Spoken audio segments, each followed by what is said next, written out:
Clip number 600۔ اس clip میں انشاءاللہ عز و جل آپ قرآن پاک کی سورہ رات کی آیت نمبر 17 سے 18 تک کی تلاوت، ترجمہ اور تفسیر قرآن صراط الجنان سماعت فرمائیں گے۔ بسم اللہ الرحمن الرحیم۔ اللہ کے نام سے شروع جو نہایت مہربان رحمت والا ہے۔ انزل من السماء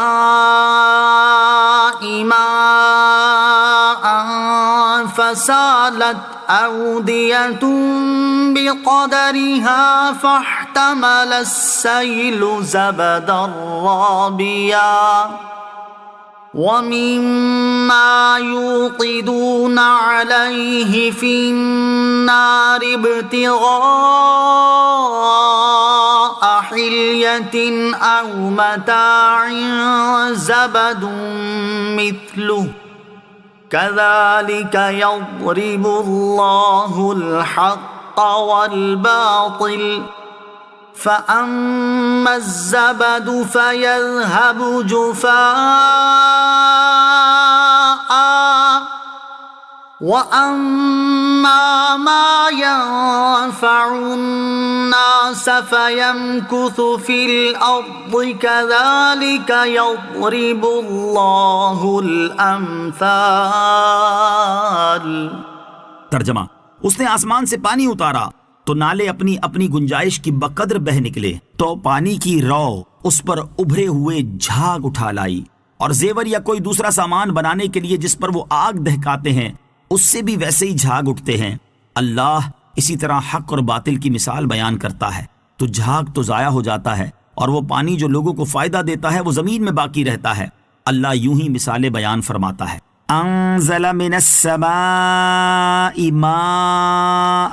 اس نے آسمان سے پانی اتارا۔ اس سے پہلی آیت میں اللہ تعالیٰ نے مومن اور کافر کو آنکھ والے اور اندھے سے، ایمان اور کفر کو روشنی اور اندھیرے سے تشبیہ دی تھی، جبکہ اس آیت میں ایمان اور کفر کی ایک اور مثال بیان فرمائی ہے۔ اس مثال کا خلاصہ یہ ہے کہ باطل اس جھاگ کی طرح ہوتا ہے جو ندیوں میں ان کی وسعت کے مطابق بہتے پانی کی سطح پر اور سونا، چاندی، تانبا، پیتل وغیرہ پگھلی ہوئی معدنیات کی مائع سطح پر ظاہر ہوتی ہے، جبکہ حق جھاگ کے علاوہ باقی بچ جانے والی اصل چیز کی طرح ہوتا ہے۔ تو جس طرح بہتے پانی یا پگھلی ہوئی معدنیات کی سطح پر جھاگ ظاہر ہو کر جلدی زائل ہو جاتی ہے، ایسے ہی باطل اگرچہ کتنا ہی ابھر جائے اور بعض حالتوں اور وقتوں میں جھاگ کی طرح حد سے اونچا ہو جائے، لیکن انجام کار مٹ جاتا ہے، اور حق اصل چیز اور صاف جوہر کی طرح باقی و ثابت رہتا ہے۔ امام فخر الدین رازی رحمۃ اللہ تعالی علیہ نے اس آیت میں مذکور مثال کی بہت اچھی وضاحت فرمائی ہے۔ اس کا خلاصہ یہ ہے کہ اس آیت میں پانی سے مراد قرآن پاک اور ندیوں سے مراد بندوں کے دل ہیں،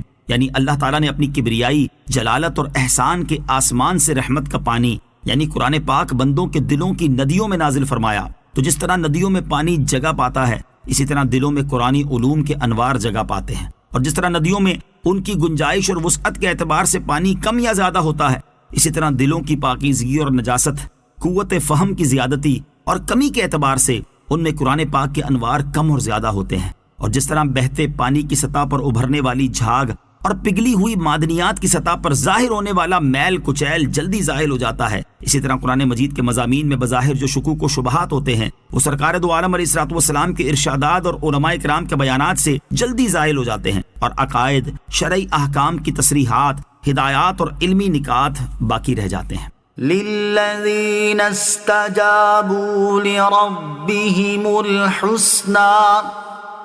والذین لم يستجیبوا له لو ان لهم ما في الارض جميعا ومثله معه لافتدوا به اولئک لهم سوء الحساب ومأواهم جہنم وبئس المہاد۔ ترجمہ، جن لوگوں نے اپنے رب کا حکم مانا انہی کے لیے بھلائی ہے، اور جنہوں نے اس کا حکم نہ مانا ان کا حال یہ ہوگا کہ اگر زمین میں جو کچھ ہے وہ سب اور اس جیسا اور اس کے ساتھ ہوتا تو اپنی جان چھڑانے کو دے دیتے۔ ان کے لیے برا حساب ہوگا اور ان کا ٹھکانہ جہنم ہے، اور وہ کیا ہی برا ٹھکانہ ہے۔ للذین استجابوا لربهم الحسنى، جن لوگوں نے اپنے رب کا حکم مانا انہی کے لیے بھلائی ہے۔ اس آیت کا خلاصہ یہ ہے کہ جن لوگوں نے اللہ تعالیٰ کی وحدانیت کا اقرار کیا، اللہ عز و جل اور اس کے رسول علیہ الصلوۃ والسلام پر ایمان لائے، تو انہی کے لیے بھلائی یعنی جنت ہے۔ اور جو لوگ اپنے کفر و شرک پر قائم رہے، ان کا حال یہ ہوگا کہ یہ اس قدر خوفناک اور تکلیف دہ حالت میں ہوں گے کہ اس سے جان چھڑانے کے لیے اگر زمین میں جو کچھ ہے وہ سب اور جیسا اور اس کے ساتھ ہوتا، تو قیامت کے دن جہنم کے عذاب سے اپنی جانوں کو بچانے کے لیے فدیے کے طور پر دے دیتے، لیکن ان کی جان پھر بھی نہ چھوٹتی۔